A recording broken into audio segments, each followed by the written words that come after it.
Hello and welcome into Pat's Latest. I'm your host, Mike Gambardella. The NFL Combine finally got underway last night, and the news continues to roll out for the Patriots, several NFL draft hopefuls, and even more teams that are hopeful to see players potentially fall back to them now because of potentially some serious injury concerns as well. A lot of that information swirling around New England, and we actually start with a potential trade rumor for the Pats as Mike Vrabel has officially left the door open to potentially trade backup quarterback Joe Milton. Now, this does come with a large caveat because he did leave the door open. He didn't say that they were absolutely going to do it. And even when asked about potentially trading players, Mike Vrabel started with it's actually very early to talk about trading players to really have that conversation. He went on to say, anything that the team could do within reason to strengthen the roster, we would have to entertain. Now, trading a backup quarterback to really shore up other positions when Drake May is the future of your franchise would make a lot of sense and something they can absolutely do to strengthen their team. Vrabel went on to note that there are, of course, a few players that would be deemed untouchable in trade talks. And I think when he says that, we know exactly the two players he's referring to, Drake May, Christian Gonzalez, and the list probably stops right there. It does leave the door open, however, for Joe Milton to be dealt. And there was some questions around what Joe Milton posted on social media on Thursday as well. He posted his self holding his cleats in front of an open field with the tagline, "I see opportunity." Now, there are times when these things just happen to match up, and it could be an opportunity to get better and just continue to hone his craft. This is a guy that has one NFL start under his belt, albeit a win against the Buffalo Bills and albeit against their reserves.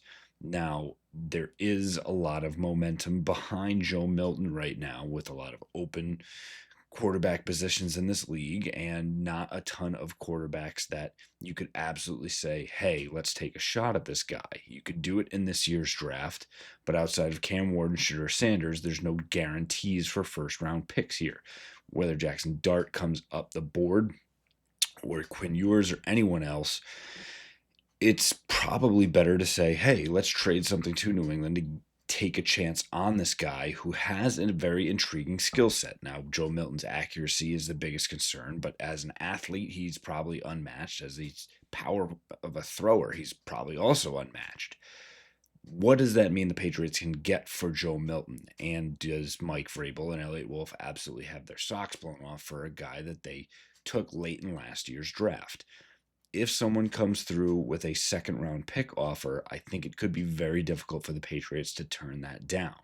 However, there is a scenario where Joe Milton turns out to be a very successful starting quarterback in this league. What we saw previously with the Patriots, and again, please do take this the right way when we talk about Tom Brady and Jimmy Garoppolo, that Drake May is not Tom Brady and Joe Milton is not Jimmy Garoppolo, but a similar situation in which you draft a guy. The Patriots did do it a little bit higher here and have done this previously with players like Matt Castle and even Ryan Mallett. But Jimmy Garoppolo, a good example of getting back that second round pick for a starter in this league. Now, Joe Milton is not that, but the ceiling brings him up a little bit higher.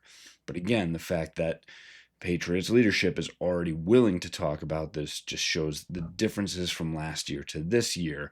And if this team decides after this first wave of free agency that they are closer to their goal, which in year one should be making the playoffs before seriously contending, hopefully in year two under Mike Vrabel, they should seriously consider any and all options to make that happen for them.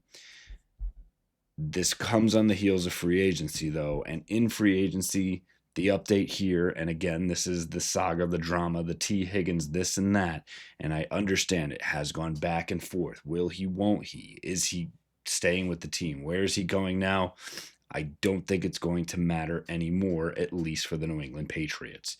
The report has come out that the Patriots will not pursue T. Higgins. Now, it would have to be through a trade because of the franchise tag that the Cincinnati Bengals have placed on him. So not only would the Patriots have to reset the wide receiver market in going after a T. Higgins, they would have to give up substantial draft capital as well.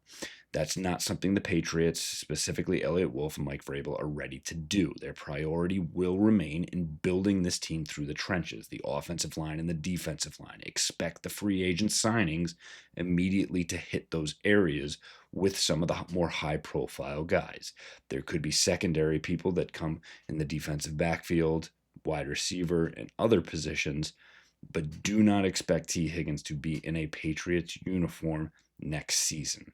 Chad Graff first had this report, and he also went on to say that decision makers around the league are skeptical of T. Higgins would actually be worth his $30 million salary that he probably will command in free agency. Only 6 wide receivers have signed a deal worth $30 million or more in a year. Those names: Justin Jefferson, CeeDee Lamb, A.J. Brown, Amon-Ra St. Brown, Tyreek Hill, and Brandon Ayuk. Up to you and NFL owners, really, is T. Higgins is ready to join those guys at a production level. He is ready to sign with those guys at a contract level, but what you get for that, again, I think the Patriots are making a prudent decision here to say, let's build this team out the right way. Let's let Drake May be protected, move around, and make the plays. And he showed he was able to do that with really no line in front of him and, questionable pass catchers out there. What can they do to help surround him? It starts in those trenches as this football team that Mike Vrabel is building and that he's going to see emulate him here as well.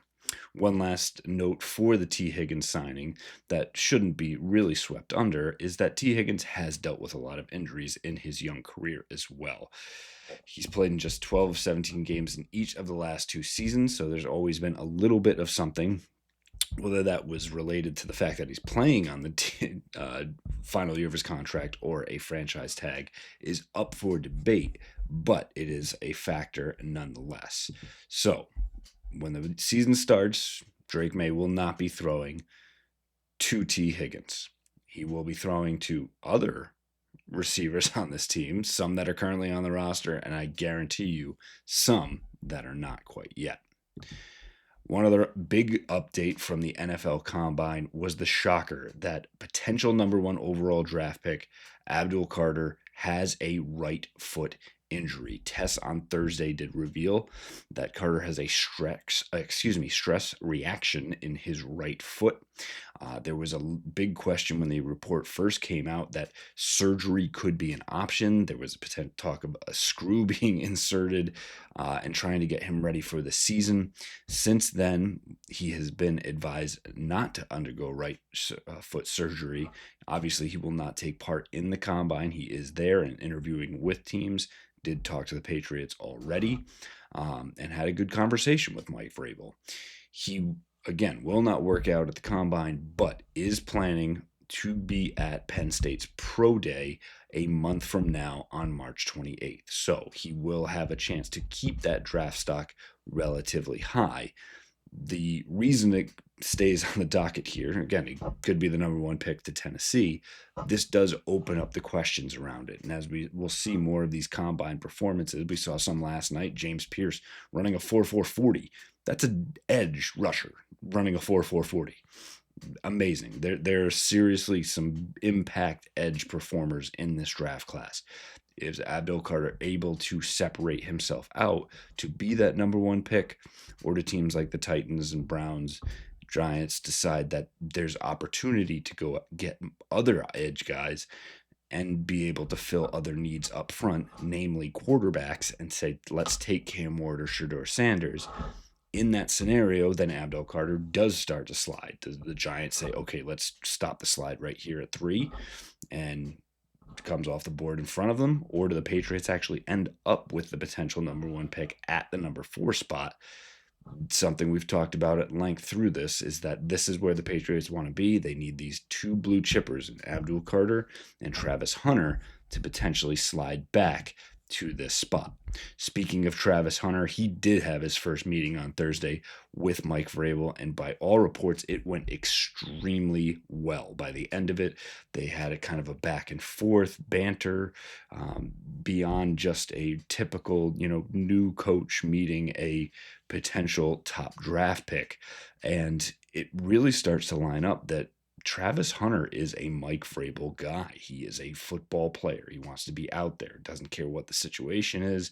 Doesn't care how he's impacting the game. He just wants to do that. Travis Hunter remains steadfast that he is going to be the one that breaks the mold to be able to play wide receiver and cornerback, both really never coming off the field. With the NFL game, obviously there are more TV timeouts and opportunity to catch your breath a little bit more will be extremely difficult, but he is continuing on this path, and I think something that is endearing himself to Mike Vrabel. And to that end, Mike Vrabel had the comment of, talking about Travis Hunter and his ability to play those multiple positions. His jab was he's not the first to play both ways. And many Patriots fans will remember Mike Vrabel doing it really as that outside linebacker, edge rusher, and being able to sub in as a tight end and a fullback and being an option and catching passes, mainly touchdowns in the Super Bowl, something that Travis Hunter no doubt has on his bucket list. So again, some good news here, even coming out of some bad news with the Abdul Carter injury, but that Travis Hunter is liking what he hears from the Patriots. The Patriots are liking for what they see out of Travis Hunter. They're liking that the potential number one pick could start sliding down. So at least for a day, all things good for your New England Patriots. We'll continue to have everything for you from the NFL Combine here over the weekend. Make sure you subscribe for our channel to get all the information and stay up to date on everything coming for your New England Patriots. And be sure to get in the comments and let us know if this changes anything on where you're slotting your NFL draft picks and free agent priorities. We'll be back with the latest for you. Fight on, Foxborough.